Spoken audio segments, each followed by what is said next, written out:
Finally, I can breathe.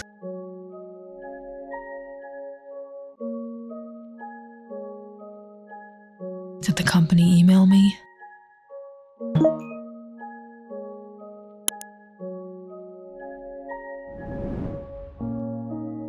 Yes, selected for the final interview. Oh, what's that smell? Alright, shower first, celebrate later.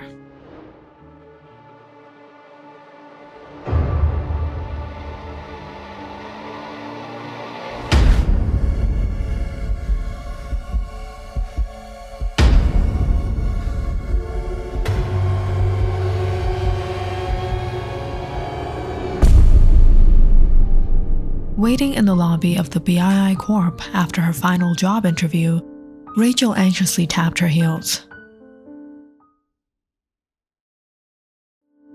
What was I thinking? They're gonna give the job to a college student?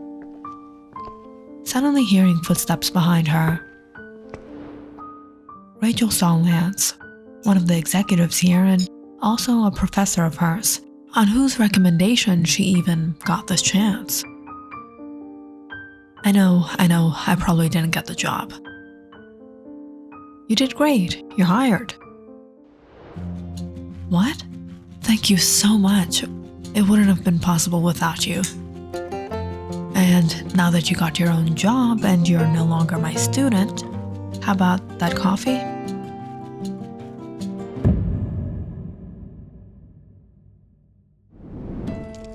Rachel was completing her MBA in college. She first met Lance for her economics course at the BII University 3 years ago. And it was since then she noticed he had his eyes on her.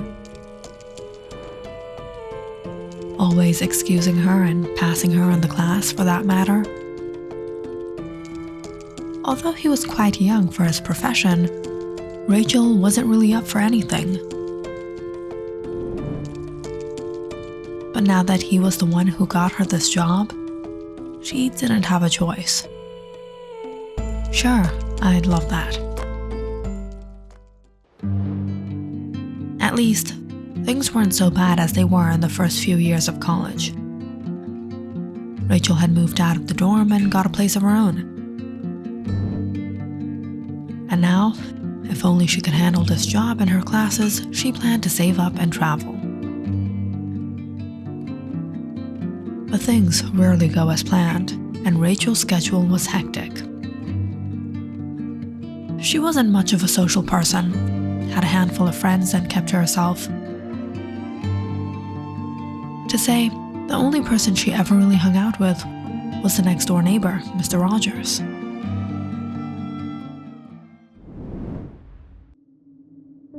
The old man lived alone, and every morning when Rachel left for work, he would find sitting out on his porch with his coffee waving at her. He seemed so lonely. Did his wife pass away?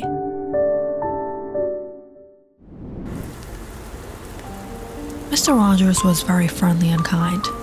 It was just the other day he had offered her a ride back home.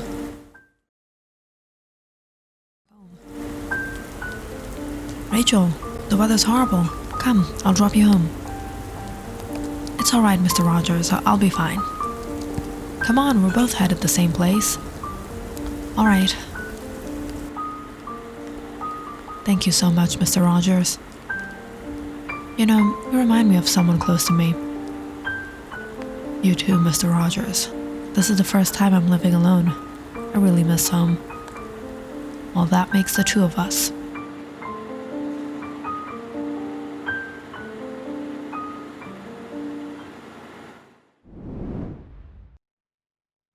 After a long day, when Rachel reached home, she freshened up, grabbed herself some cup noodles, and sat down to catch up on her paper before her evening class. It's been years since she was a freshman, but she's still getting by on cup noodle. Why is this laptop so slow? Recently, her laptop had been acting up a lot, hanging and working so slow. Though she didn't expect anything better, After all, she did get it for only $300 off of a clearance sale.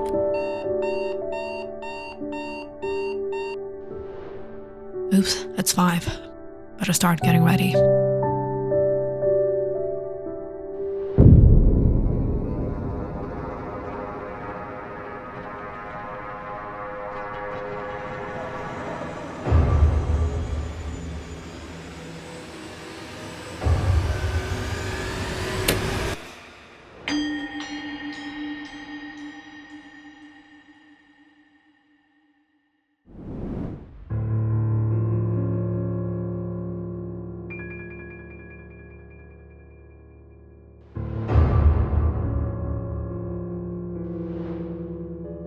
What's up, Rach? Don't ask. That guy has been staring for so long now. Oh, Jimmy? Don't pay attention to him. He's a little creepy. Watches all the girls here. Has an unhealthy obsession, if you know what I mean. What? We were up for a presentation in class and Jimmy forgot what he had been up to the night before and plugged in his laptop for everyone to see.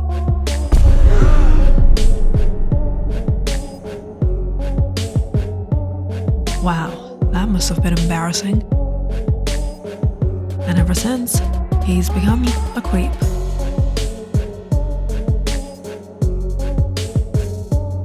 Oh, there's Matthew. Gotta go.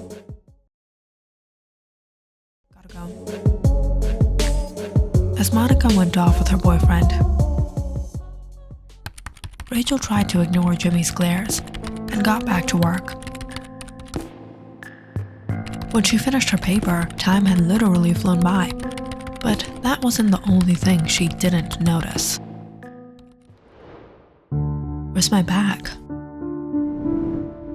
Rachel anxiously searched the library, but she couldn't spot it. And strangely enough, she couldn't spot Jimmy either. Shoot. My phone, my purse, everything was in there. Unfortunately, losing something at college meant it was gone for good.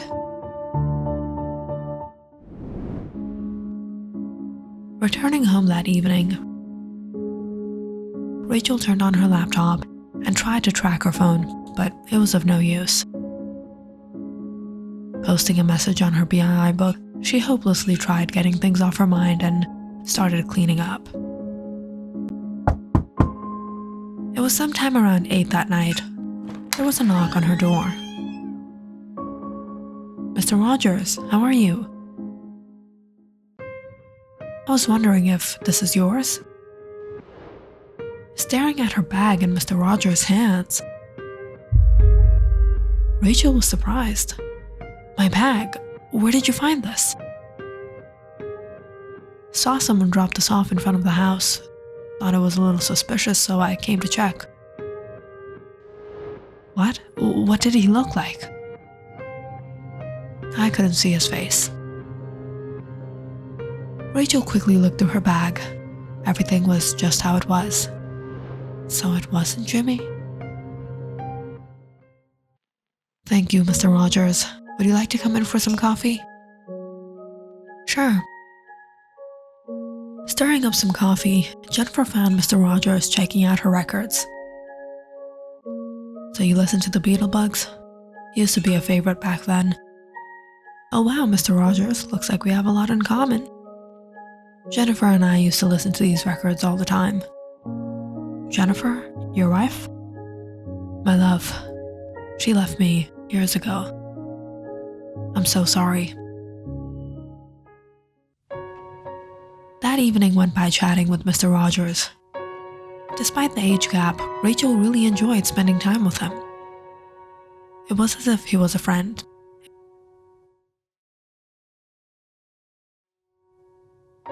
It was around 10 p.m. when Mr. Rogers left, and Rachel called it a night. Laying in bed, she checked all her accounts on her phone. Everything seemed alright. Did it really just get lost? The next morning, as Rachel was heading out, she was surprised to find her door open. I not lock properly last night? Luckily, everything was still in its place, but for some reason, Rachel didn't feel as secure at home anymore. And it wasn't just at home, but outside.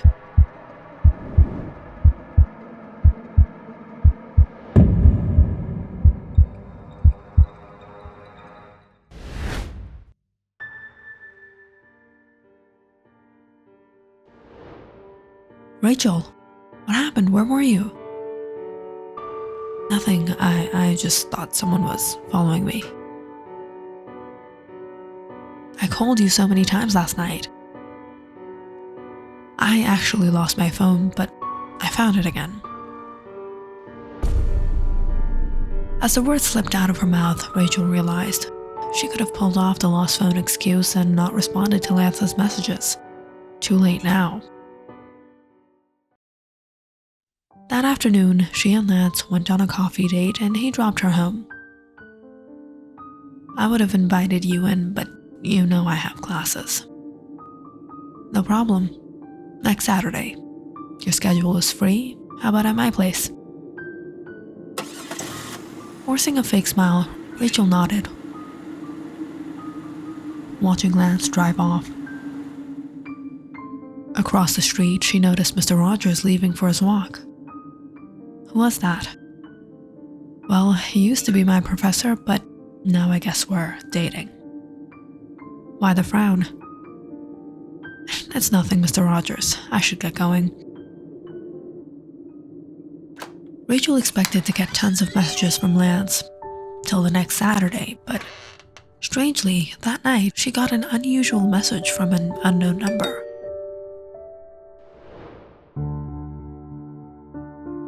Did you get my gift? Who is this? Check your porch. Confused and curious, Rachel opened her door to find a box. There was no label, and looking around, she didn't see anyone. Bringing the box inside, she curiously opened it. But what she found only made her more anxious. Lingerie? Who could send this? Whose number is this? Suddenly getting another message, Rachel checked her phone. You look nice in that white suit of yours. You'll look better in these red. I hope you try it on. Who are you? A secret admirer. My white suit? The one I wore to work this morning? Is it someone from work? Is it Lance? Is this what he's expecting? Rachel simply blocked the number and put the gift aside, and planned to ignore everything as if it never happened. But things only got worse in the next few days. What is it? You look like you've seen a ghost. I keep feeling like someone's watching me. And between you and I, some creep has been sending me these gifts and messages. I blocked him, but he always finds another number. What gifts?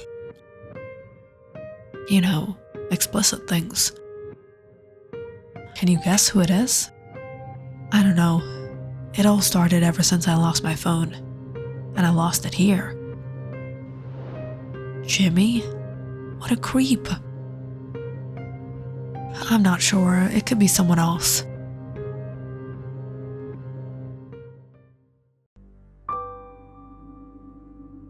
Returning home that evening, Rachel tried to think things through. She had to do something.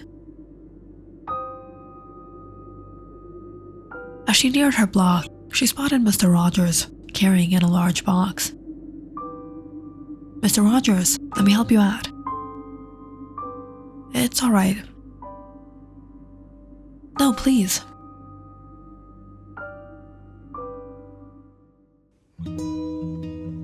Wow, what's in here?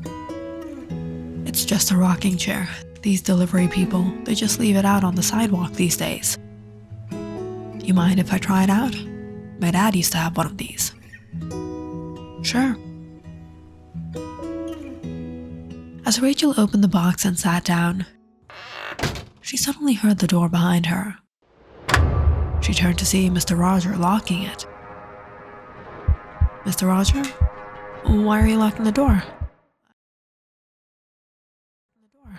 "I should really get going." "No, you're not going anywhere." "What?" "I can't let you go, Rachel. You can't be with anyone else but me. You're my Jennifer. You're mine."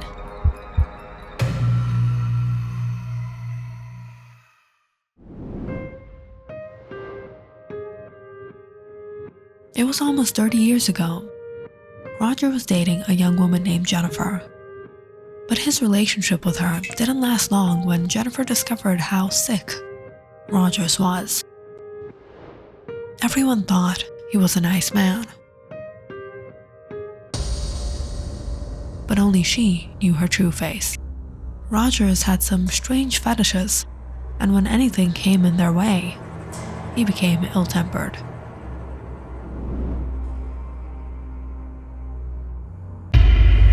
This is what he does? But it was when Jennifer tried to break things off and end the relationship. She realized exactly how psychotic Rogers could be.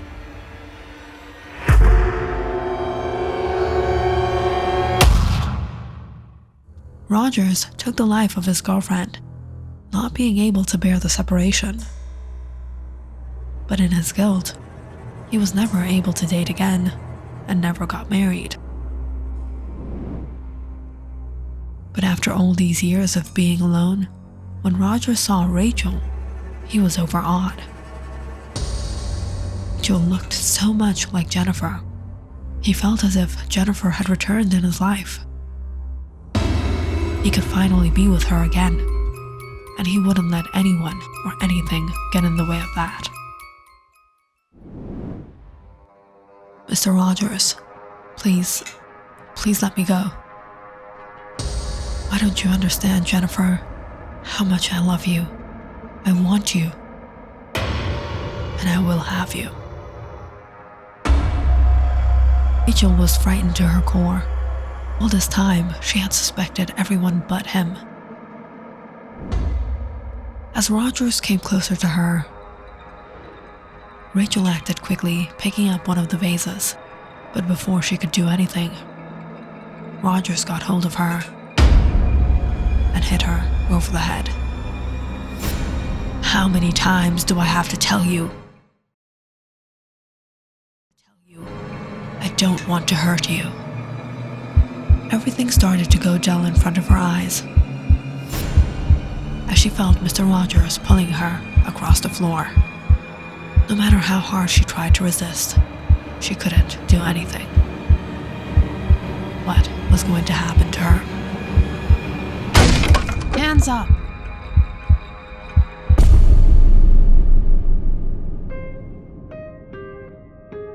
Rachel woke up feeling a horrible headache. She opened her eyes to find herself in the hospital. As she tried to get up, she saw a nurse accompanied by some police. "What happened to me? How did I get here?" "You were attacked by your neighbor, Mr. Rogers." "Who is he?" "A deranged man, for what I can say. He's confessed murdering his ex-girlfriend. Perhaps he was attempting to try the same with you." "I trusted him so much. But how did you guys know?" "We received an anonymous call to the address last night. Perhaps by one of your other neighbors." "Neighbors?"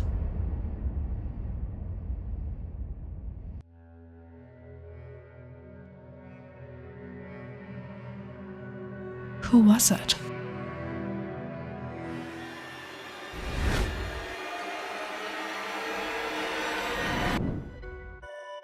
Though Mr. Rogers had gotten caught in the act, Rachel wasn't wrong in suspecting someone else had their eyes on her. Someone had indeed stolen her bag that day, and perhaps it turned out to be for the better.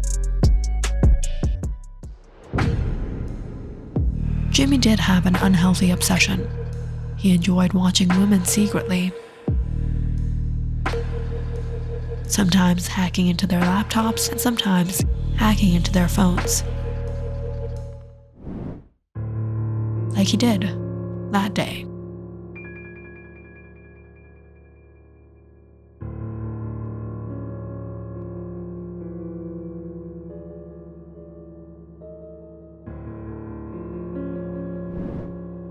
Every night, Jimmy desperately waited to watch Rachel when she returned home. But yesterday night, when Rachel didn't come home on time,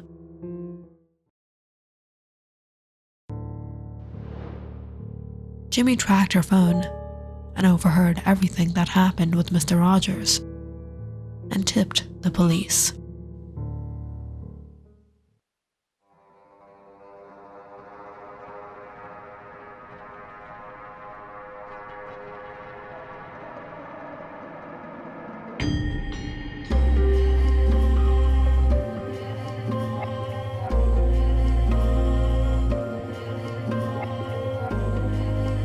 Click on the subscribe button and check out more awesome videos on our channel.